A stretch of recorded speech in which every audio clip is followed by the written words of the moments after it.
In the vast darkness of space, Supreme Commander Thax of the Kraxan Empire stood aboard the Bridge of the Eternal Dominion, his crystalline exoskeleton reflecting the soft purple glow of holographic displays.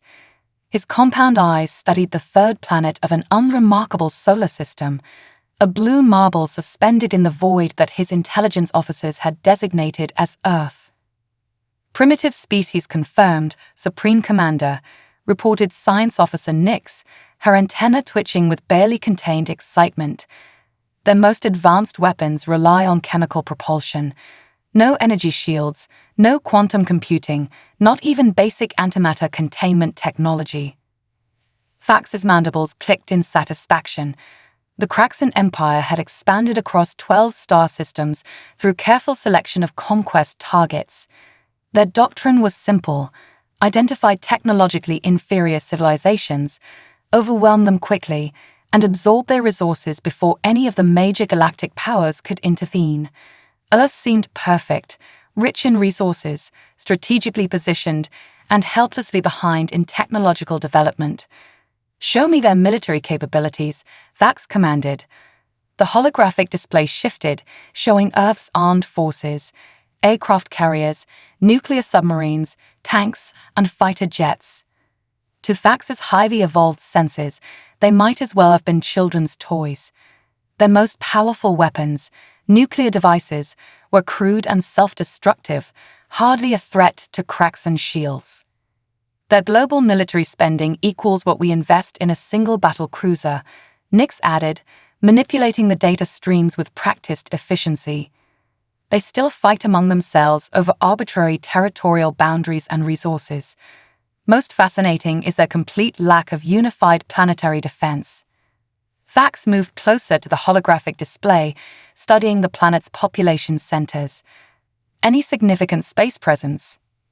"Minimal," Nyx responded. "A few primitive satellites, a small orbital station, and rudimentary exploration vehicles. They haven't even established a permanent base on their moon." The Supreme Commander's decision was made. Earth would make an excellent addition to the Empire. Its billions of inhabitants would serve as labor. Its resources would fuel Kraxan expansion, and its strategic location would strengthen their position against rival empires. Best of all, the conquest would be swift and decisive. "Prepare the invasion fleet," Thax ordered. Standard overwhelming force protocol. I want their defensive capabilities neutralized within the first hour, their communications systems destroyed in the second, complete surrender by the end of their solar day. As his officers rushed to comply, intelligence analyst Zara approached cautiously. "Supreme Commander, if I may, there's something unusual in the human historical records." "Speak," Thax permitted, though his tone suggested impatience. Their information networks contain countless simulations of alien invasions. They've been imagining and preparing for extraterrestrial contact for over a century. While their technology is primitive, they've theorized countless scenarios and responses. Thax dismissed the concern with a wave of his upper appendage. "Imagination is not capability, analyst. Their fantasies won't stop our plasma cannons or penetrate our quantum shields." "There's more," Zora persisted. "They've displayed remarkable adaptability in their conflicts. Their technological progression has been exponential in the last century, and their decentralized command structure, while seemingly primitive, makes them unusually resilient." "Your concern is noted," Thax replied coldly. "But the Empire's might cannot be matched by primitive rockets and projectile weapons. Begin the invasion countdown. We strike in 30 rotations." As the bridge crew prepared for war, none of them noticed a small detail in the intelligence reports, a human concept called asymmetric warfare. None of them paid attention to the countless stories humans have written about resisting technologically superior invaders. And most importantly, none of them truly understood why so many spacefaring civilizations had chosen to avoid this seemingly primitive world. The invasion fleet assembled in high orbit, cloaking fields rendering them invisible to Earth's primitive detection systems. 300 ships, carrying enough firepower to reduce every major city to ash. Vax had even deployed the Empire's latest autonomous war machines, crystalline constructs that could adapt to any conventional weapon. "Send the standard surrender demand," Vax ordered, following the protocols established by the Galactic Concordat. "Give them 1 of their hours to respond." The message was transmitted in all major human languages. "Your world has been chosen for integration into the Craxan Empire. Surrender now and accept our dominion. Resistance will result in unnecessary destruction." As the countdown began, Vax allowed himself to feel pride. Another swift victory for the Empire, another primitive world brought into the fold. How could these humans, still burning fossil fuels and fighting with metallic projectiles, possibly resist the most advanced military force in this sector of the galaxy? He was about to learn exactly how. The response from Earth came not in words, but in action, and it would shake the Craxan Empire to its very foundations. In the basement of the Pentagon, General Sara Chen stared at the message displayed on every screen worldwide. Her team had expected first contact eventually, but not like this, not as an ultimatum. The Craxan Empire's demands echoed through emergency broadcast systems in every language, their technological superiority evident in how easily they'd hijacked global communications. "What's our actual status?" she asked, surrounded by the world's top military and scientific minds gathered through secure holographic feeds. Dr. James Okonjo, head of the Secret Earth Defense Initiative, SEDI, stepped forward. "The good news. Project Honeypot worked perfectly. While they think they're invisible in orbit, we've been tracking their ships for the past 6 hours using quantum entanglement detection. The bad news: their technological advantage is even greater than we anticipated." Screens around the room displayed analysis of the alien fleet, 300 ships, each capable of destroying a major city. Conventional weapons would be useless against their shields. But humanity had been preparing for this moment, not with brute force, but with ingenuity. "Execute Protocol Prometheus," Chen ordered. Across the globe, hidden facilities hummed to life. For decades, Earth's nations had maintained a public facade of division while secretly cooperating on planetary defense. The aliens' intelligence was good, but it had only seen what humans wanted them to see.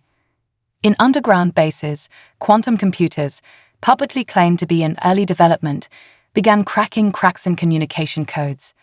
Nanofabrication facilities, disguised as traditional manufacturing plants, initiated production of microscopic machines designed to infiltrate and corrupt alien technology. "Launch the Trojan satellites," Dr. Okonjo commanded. Dozens of seemingly defunct satellites in orbit suddenly activated, broadcasting signals that mimicked Craxan fleet communications. The invasion fleet's networks began absorbing data that seemed like routine transmissions but carried carefully crafted viral code. In the Australian outback, beneath the red earth, Dr. Emma Sullivan watched as her life's work powered up. "Project Mirror is online," she reported. "Gravitational lensing arrays are charged and ready." The arrays, hidden in plain sight as radio telescopes, could redirect the aliens' own weapon energy back at them.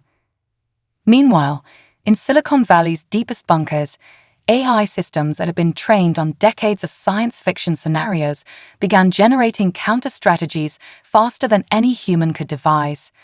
They weren't true artificial intelligence. That was another carefully maintained deception, but they were more than sufficient to predict and counter alien tactics. "Civilian response?" Chen asked, turning to Dr. Yusuf al-Rashid, head of public preparations. "The War of the Worlds protocols are in effect," he replied. "Civilian defense units are activating worldwide. Every makerspace, garage workshop, and tech lab is switching to war production mode. We've been seeding these preparations through entertainment media for generations. Everyone knows their role." It was true. Through movies, games, and books, humanity had rehearsed this scenario countless times. While the Craxan saw this as mere entertainment, it had served as the perfect cover for distributing actual defense plans worldwide. Every science fiction fan knew exactly what to do when aliens invaded. In orbit, Supreme Commander Thax remained confident as the deadline approached. His sensors showed humans scrambling their primitive military forces exactly as expected. What he couldn't see was the web of countermeasures closing around his fleet. The first sign of trouble came when his ship's quantum shields began fluctuating. Minor power variance, his engineers reported, unaware that human nanomachines were already restructuring their shield matrices at the atomic level. Next, their targeting systems started showing ghosted images, hundreds of false cities alongside the real ones. The Kraxen's perfect intelligence suddenly seemed less reliable. Their communications grew garbled as human quantum computers inserted false orders into their command network. Impossible, Thax muttered as reports of malfunctions flooded in. These primitives, these technological infants, had somehow compromised systems that should have been centuries beyond their understanding. The truth dawned too late. Humanity's apparent technological backwardness had been an elaborate deception. While they publicly burned fossil fuels, their secret laboratories had quietly surpassed the Kraxen in key areas. While they fought obvious wars with primitive weapons, their hidden facilities had developed countermeasures to exactly this type of invasion. As the deadline for Earth's surrender expired, humanity revealed its true capabilities. They hadn't prepared to match the Kraxen in open combat. They had prepared to turn the aliens' own technological superiority into a weakness. The battle for Earth was about to begin, and the Kraxen Empire was about to learn why so many other species had chosen to leave this primitive world alone. The first shots of the invasion weren't fired by the Kraxen fleet, but by Earth's quantum entanglement arrays. Silent and invisible, they reached through subspace to scramble the aliens' targeting systems. When Supreme Commander Thax gave the order to fire, his ship's plasma cannons struck empty air, their energy dispersed by gravitational mirrors. Impossible. Thax roared as status reports flooded his command center. Half his fleet reported critical systems failures. The other half couldn't distinguish real targets from holographic decoys. Their much-vaunted artificial intelligence systems, infected by human viral code, began turning ships' weapons against each other. On Earth, Operation Hydra launched into action. From the oceans rose thousands of automated submarines, not the primitive nuclear vessels the Kraxen had detected, but quantum-powered craft designed to exploit the aliens' shield frequencies. They launched specially designed electromagnetic pulses that didn't just disable electronics, but rewrote the crystalline computing cores of Kraxen ships. Dr. Sullivan's gravitational arrays proved devastatingly effective. When Kraxen ships fired their main weapons, the energy was caught, amplified, and reflected back with surgical precision. 3 capital ships fell in the first minute, their own firepower turned against them. But humanity's true advantage lay in its diversity of response. While major militaries engaged the main fleet, civilian defense units worldwide launched their own initiatives. Hobbyist drone operators deployed swarms of microscopic robots that invaded Kraxen ships through their air filtration systems. Amateur radio operators broadcast signals that induced feedback loops in alien communication networks. In Nebraska, a farming collective used modified irrigation systems to create electromagnetic interference patterns that disrupted Kraxen landing attempts. In Lagos, university students deployed quantum-entangled particles to teleport small explosive devices directly through alien shields. In Tokyo, gaming servers were repurposed into a distributed AI network that predicted and countered alien tactics in real time. They're not just fighting back, Science Officer Nix reported, her voice trembling. They're adapting. Every counter we deploy, they have 3 responses ready.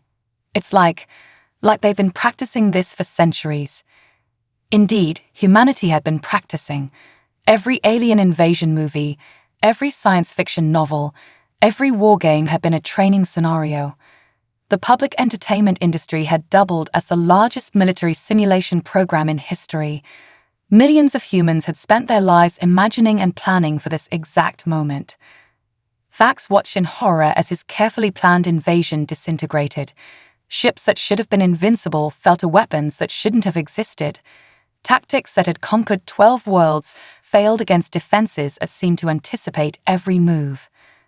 "Launch the Crystal Warriors," he commanded desperately. The automated combat units were the pride of Craxan military technology, adaptive, intelligent, and virtually indestructible. Thousands of crystalline figures descended toward Earth's surface, their forms shifting and adapting as they fell. But humanity had prepared for this too. In makeshift labs worldwide, scientists had developed programmable bacteria that could alter the molecular structure of crystalline materials. As the warriors landed, they found themselves fighting not just human soldiers, but microscopic armies that turned their bodies brittle and opaque. The battle reached its turning point when Dr. Okonjo activated humanity's secret weapon. Hidden quantum computers worldwide synchronized, creating a temporary artificial intelligence far beyond anything the Craxan had imagined possible. For 30 seconds, it took control of the entire alien fleet, rewriting their core systems and locking them into a shutdown sequence. "This is General Chen to Supreme Commander Thax," the transmission cut through the chaos. "Your ships are disabled. Your warriors are neutralized. You have two options: immediate withdrawal or unconditional surrender. We'll accept your response in the next 30 seconds. In the silence that followed, Thax faced a truth that would shake the foundations of his empire.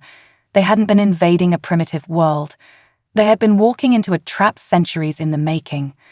Humanity hadn't just prepared for alien invasion. They had mastered the art of appearing harmless while developing the perfect countermeasures to advanced technology. The choice he made next would determine not just Earth's fate, but the future of galactic diplomacy itself. The silence aboard the Eternal Dominion was deafening. Supreme Commander Thax stood motionless, his crystalline form reflecting the emergency lights that bathed the bridge in crimson.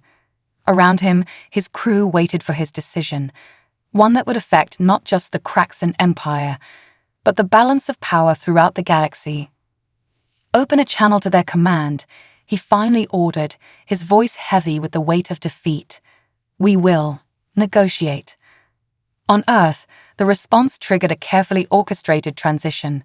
Within hours, the United Earth Defense Council emerged from secrecy, revealing how humanity's apparent divisions had concealed a unified planetary defense strategy. Representatives from every nation gathered in a hidden facility beneath the Swiss Alps, ready to represent humanity in its first official interstellar diplomacy. Dr. Emma Sullivan's team had already prepared a detailed analysis of Craxan technology, revealing how humanity's quantum research had secretly surpassed the Empire's capabilities in several key areas. "We should show them enough to prove we're not bluffing," she advised, "but maintain the advantage of being underestimated." The negotiations began with a shocking revelation from the human side. "We've been aware of galactic civilization for decades," General Chen explained to a stunned Thax. "Our apparent isolation was a choice. Every failed satellite, every crude rocket test, was a carefully crafted performance." The truth emerged. Earth's first contact had occurred in secret nearly 50 years earlier. Instead of announcing their discovery, world leaders had chosen to prepare in silence. The public space programs served as cover for more advanced developments. The Internet, seemingly primitive, masked a quantum communication network that spanned the globe. "Your invasion wasn't just defeated," Dr. Okonjo explained to the Craxan delegation. "It was anticipated, studied, and countered before your ships ever entered our solar system. Those entertainment simulations you monitored, they were military exercises hiding in plain sight." The implications shook the Craxan Empire to its core. Their entire strategy of targeting seemingly primitive worlds had been based on a fatal assumption that technological advancement would always be obvious. Humanity had proven that a species could appear primitive while harboring devastating capabilities. As news of the failed invasion spread through galactic channels, other empires and federations took notice. Humanity's strategy had changed the rules of interstellar conflict. The ability to appear weak while maintaining superior defensive capabilities became known as the Earth Doctrine. In the weeks that followed, humanity revealed more of its true capabilities. The orbital defense network dropped its camouflage, showing advanced satellites that had been disguised as space debris. Research facilities emerged from underground bunkers, demonstrating technologies that rivaled or surpassed those of the galaxy's leading civilizations. But perhaps most impressive was what humanity didn't reveal. For every technology they showed, observers suspected there were 3 more hidden away. The uncertainty itself became a deterrent. No one could be sure just how advanced Earth really was, or what other surprises they might have waiting. The Craxan Empire, facing the greatest military defeat in its history, was forced to sign the Earth Accords, a treaty that not only guaranteed Earth's independence, but established new protocols for interstellar contact. The era of simply overwhelming primitive worlds with superior technology was over. In his final report to the Imperial Council, Vax wrote words that would be studied by military strategists for generations. "We didn't just fail to conquer Earth. We helped reveal a new superpower that had been hiding in plain sight. Their greatest weapon wasn't their technology, it was their ability to appear harmless while developing the perfect counter to any aggression." The galaxy had learned a crucial lesson: never judge a species by its apparent level of technology. Earth's strategy of hidden advancement and unified preparation had changed the rules of galactic warfare forever. 1 year after the failed Craxan invasion, Earth had emerged as a recognized galactic power. The United Earth Council's headquarters in Geneva now hosted ambassadors from dozens of alien civilizations, each eager to establish diplomatic relations with a species that had humbled one of the galaxy's most powerful empires.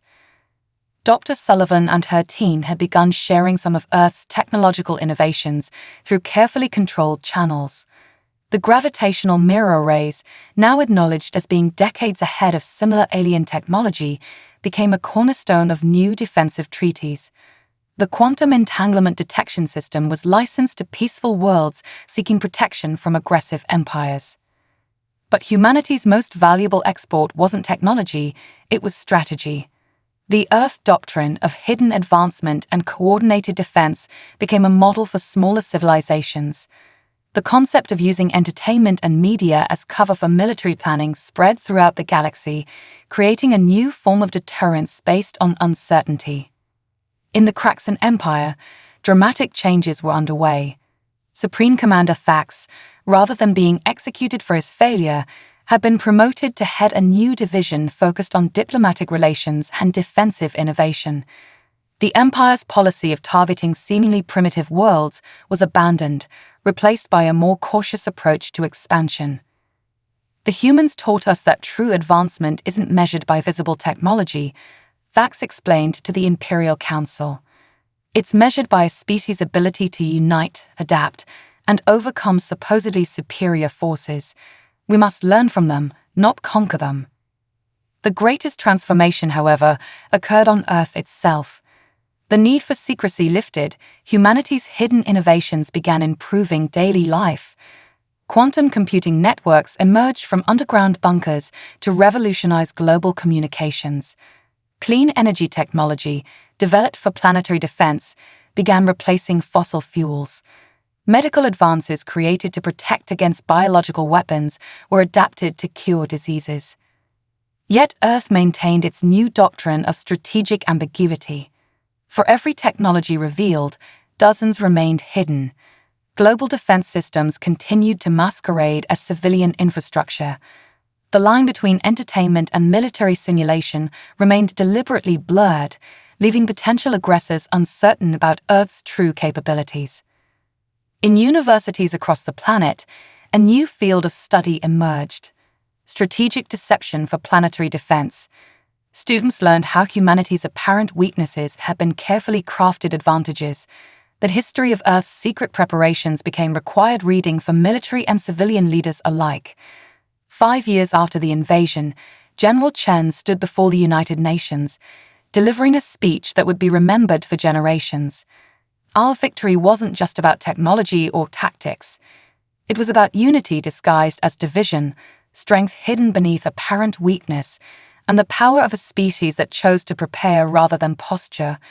We proved that the most effective defense isn't the ability to win a war, it's the ability to make potential aggressors question everything they think they know about you. As humanity took its place among the stars, they maintained the strategy that had served them so well. Earth's cities still looked relatively primitive compared to the gleaming spires of other worlds. Their ships, while capable of incredible feats, appeared unusually basic. And in bars across the galaxy, alien military officers warned each other about the deceptively simple-looking human vessels that might be hiding capabilities beyond imagination.